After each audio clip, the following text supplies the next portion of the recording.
Welcome to the making of Dying Light, Dying World Stake Light. Dying Light video game uses many 500-watt halogen light fixtures. Most of the time with dual 500-watt halogen rigs. It's 1,000 watts. Stake Light uses a 55-watt wide-beam halogen off-road vehicle light fixture with the battery run times of 30 minutes, 75 minutes, 2 hours, 4 hours, depending on the battery size. There's much salvage in the dying world. For a complete parts list and salvage locations near you, read the description text. Stake Light is easy to build and is extensible.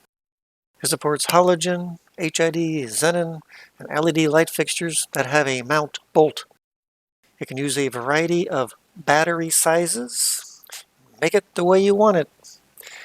The drawstring booty bag accessorizes the light. You might already have some of the parts to make this light. I know I did. I already had the basket, booty bag, battery, and ups.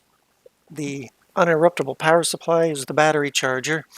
There's 7 items for total functional light. There's a 55-watt automotive off-road light fixture with install kit. There's no soldering. Number 2 is the SLA AGM battery from the ups. The uninterruptible power supply. The ups charges the battery, so there's no need to purchase an extra battery charger. Number 4 is the plastic basket. 5 is a string to reinforce the basket to support heavier batteries.